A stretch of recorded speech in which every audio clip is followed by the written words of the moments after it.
Bagaimana penyelesaian kasus ini? Kita tanyakan langsung pada Ketua Majelis Pertimbangan Masyarakat Adat Dayak Nasional, Agustin Teresnarang. Selamat sore Pak Teresnarang. Selamat sore, Friska. Sore, terima kasih sudah bergabung di Kompas Petang. Amin, salam sehat selalu.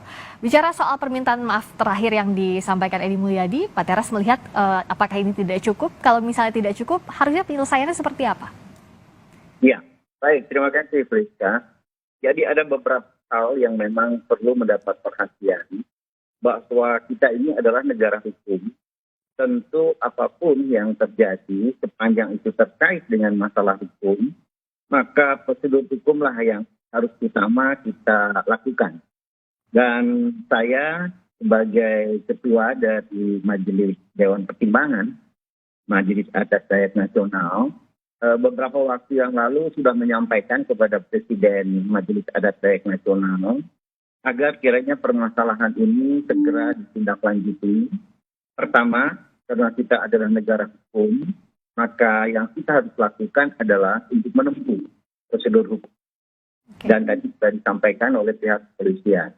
Dan kemudian tentu kita juga berpengharapan agar pihak kepolisian dalam waktu yang sesingkat-singkatnya untuk berkenan menindaklanjuti sesuai dengan prosedur yang berlaku.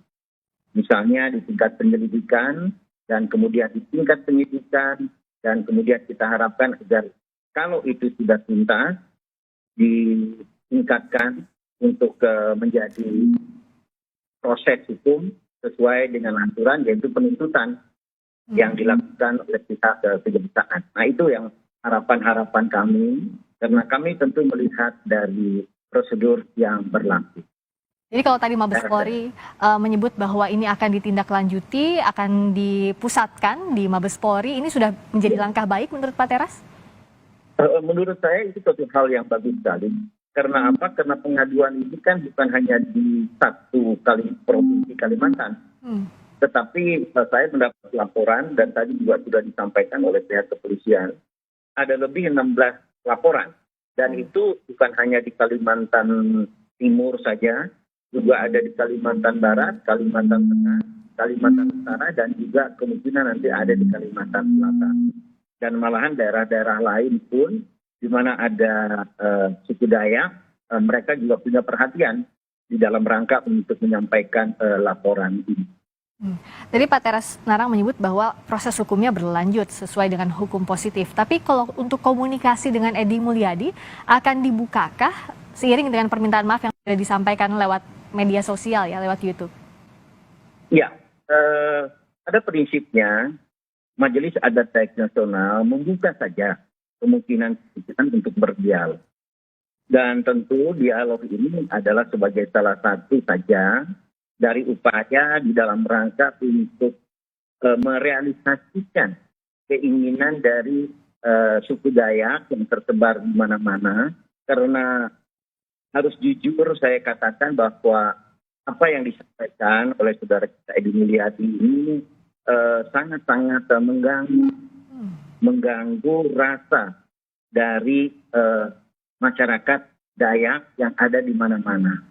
Karena apa? Karena kita menyadari betul bahwa dengan ada pilihan dari Presiden, dari pemerintah, dan kemudian disetujui oleh DPR RI bersama-sama dengan DPD RI untuk kita menuntut Kalimantan Timur sebagai ibu kota negara, ini kan adalah suatu kebanggaan bagi kita sebagai satu bangsa.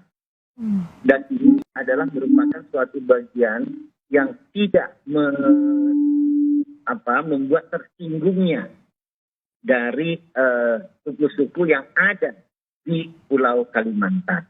Nah, ketersinggungan ini kan saya rasa memerlukan waktu ya, Friska. Jadi harus ada satu proses yang saya rasa harus didahului dengan proses hukum. Dan kemudian bersamaan dengan itu juga nanti dilakukan bagaimana upaya untuk melakukan pembicaraan-pembicaraan yang kita harapkan agar pembicaraan ini juga tidak mengabaikan proses hukum yang berlaku. Oke, selain permintaan maaf lewat media sosial yang tadi dianggap itu tidak cukup, harus ada proses hukum. Tapi sebenarnya sudah ada pendekatan atau belum dari pihak Edi Mulyadi, misalnya salah satunya ke Majelis Pertimbangan Masyarakat Adat Dayak atau yang lainnya? Sampai saat ini saya masih belum mendengar informasi dari Presiden Majelis Adat Dayak Nasional, apakah ada dari pihak saudara Edi Mulyadi yang menghubungi Majelis Adat Dayak Nasional. Jadi oleh karena itu tentu kami masih berpandangan bahwa ucapan maaf yang pernah disampaikan itu baru merupakan sesuatu hal, tetapi masih belum merupakan sesuatu yang dianggap sudah benar menurut adat dari suku Dayak. Karena kami ini mempunyai adat, mempunyai suatu hukum adat, di mana hukum adat kami ini untuk melakukan suatu proses penyelesaian itu tidak mudah. Jadi ada beberapa hal yang harus diikuti dan tentu ini nanti Majelis Adat Dayak Nasional yang akan menentukan bagaimana prosesnya sesuai dengan adat yang memang kami sepakati. Oh, jadi kalaupun meminta maaf secara langsung harus ada proses secara adat juga yang dilalui, begitu Pak? Betul sekali. Betul sekali. Jadi karena ini menyangkut suku bangsa Dayak ya. Jadi bukan menyangkut person dari suku Dayaknya, tetapi ini adalah menyangkut suku Dayak secara keseluruhan. Jadi yang diharapkan proses hukum positif atau hukum yang berlaku secara negara, begitu pula hukum adat harus berjalan, begitu ya? Betul. Karena kita tadi, Priska, kita akan adalah negara hukum. Dan kemudian tentu prosedur hukum ini harus kita tempuh. Dan harus kita tuntaskan.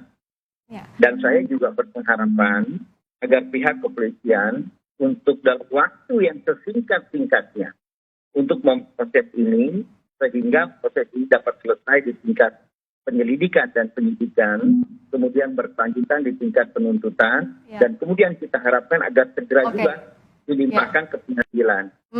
Pak Teras, kalau bicara soal hukum adat tadi itu seperti apa? Karena mungkin kan penonton kita banyak yang belum mengetahui apa perbedaannya kalau proses secara hukum adat tadi. Ya, ini kan menyangkut hukum positif dan hukum adat. Jadi kalau hukum adat itu berarti nanti kita akan melihat sejauh mana pelanggaran yang dianggap dilakukan oleh saudara Edi Mulyadi.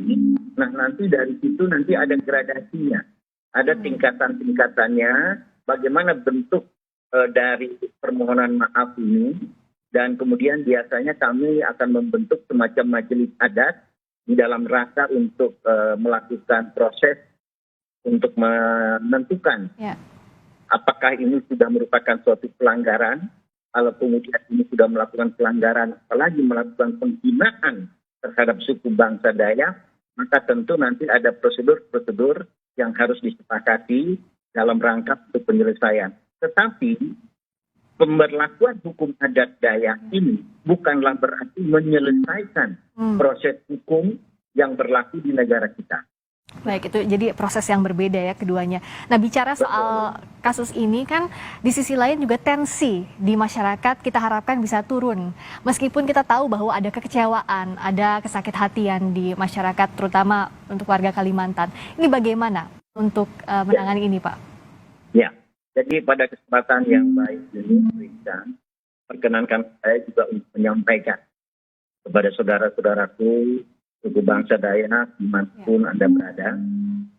Saya, Teras Narang, ingin sekali agar saudara-saudaraku tetap bersabar dalam menghadapi situasi yang seperti ini.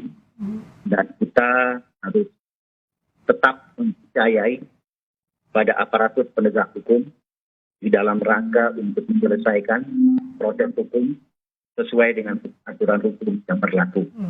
Jadi sekali lagi saya minta kepada saudara-saudaraku sekalian agar kiranya tetap tenang dan ciptakan terus suasana kondusif di Pulau Kalimantan, Pulau Borneo, dan kemudian kita memperlihatkan kepada siapapun bahwa kita adalah merupakan warga negara Ya. yang taat pada hukum yang berlaku. Ya. Tetap saya juga pengharapan agar aparatur penegak hukum Baik. dapat kiranya segera menuntaskan permasalahan ini sesuai Baik. dengan mekanisme yang berlaku. Baik, semoga ini segera selesai dengan baik. Terima kasih sekali lagi atas waktunya Pak Agustin Teras Narang, Ketua Majelis Pertimbangan kasih. Masyarakat Adat Dayak Nasional, telah bergabung di Kompas Petang. Terima kasih.